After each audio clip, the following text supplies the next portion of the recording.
Okay, guys, I'm going to jump right in here with the part 2 of my little series here, and just say that my mom agreed to do the stem cell transplant, which this kind of explains what that means, and what the process we end up having to go through to prepare for that. So these upcoming slides will be that. The next upcoming slide will be me doing the what they call the buccal swab, which basically tells who is actually can be a donor for her.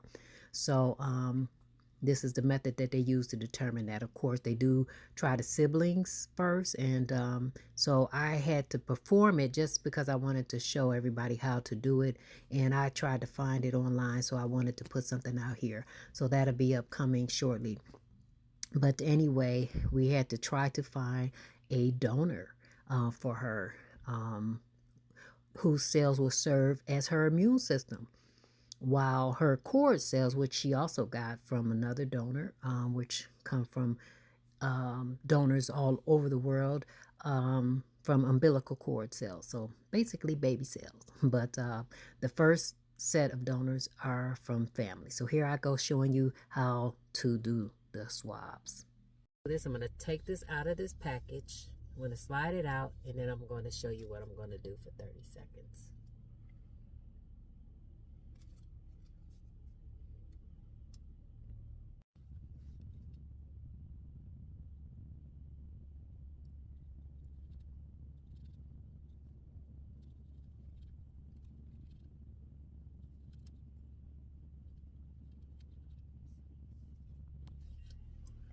Okay, that was 30 seconds.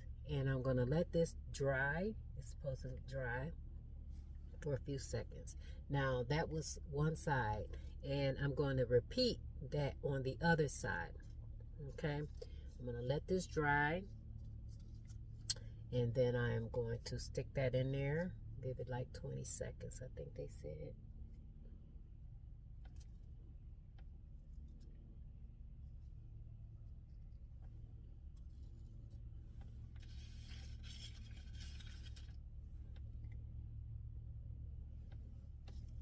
And then you're going to stick this in here, back in the package that you got it out of.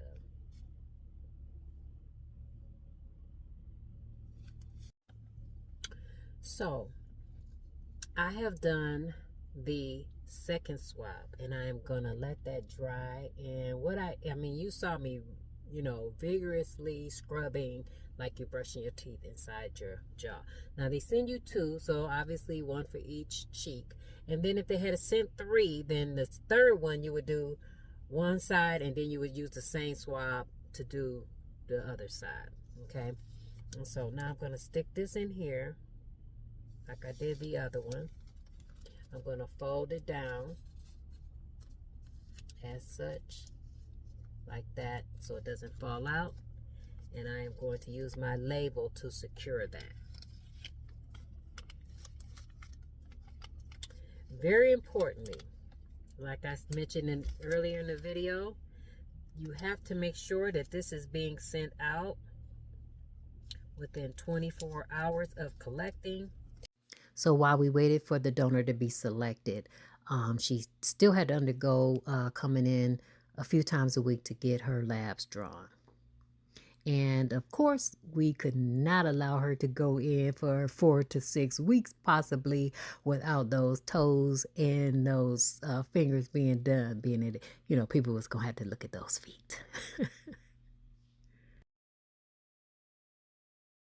The person selected, ta-da, was my daughter. So next series, we'll be talking about her process and what all she had to go through, and we were so grateful that she did that.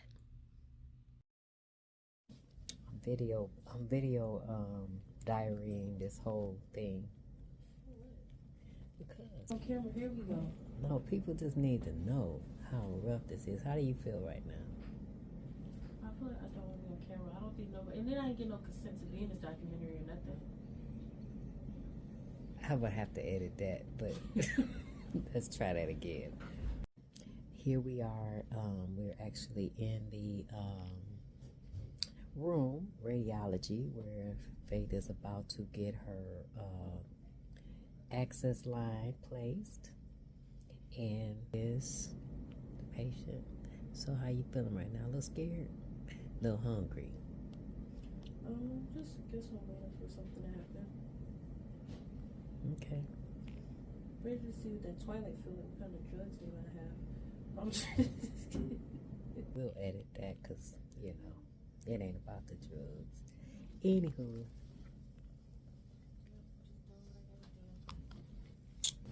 Ain't nobody else. So, Whatever.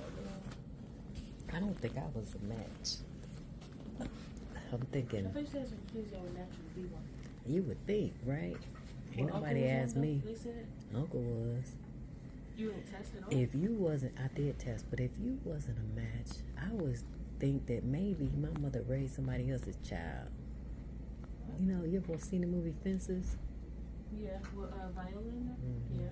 And you know, he had made that baby outside and brought it home, and Viola raised it like it was her own. I'm thinking my father got around. I was thinking that.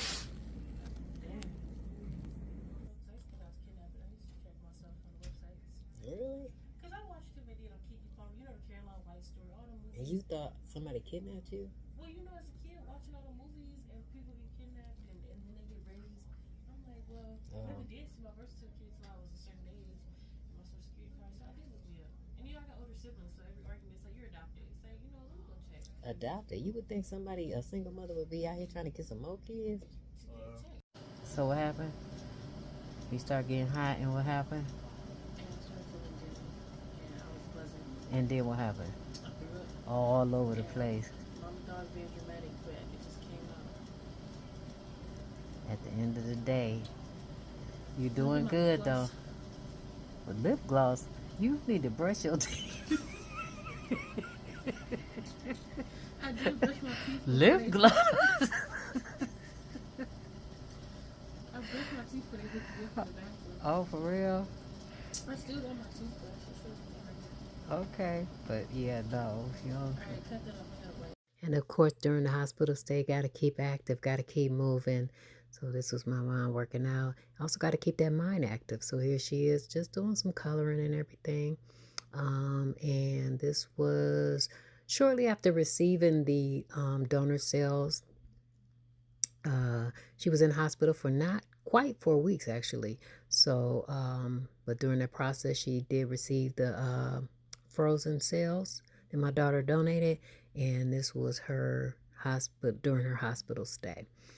I'm going to have a picture coming up that's going to kind of just detail in a picture, you know, pretty much how that donation kind of goes with the donor cells, and then how the recipient has their immune system wiped out and it is replaced with the donor's cells. And then this last video will be my mom and her outpatient visit and pretty much what she does.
Yeah, she do.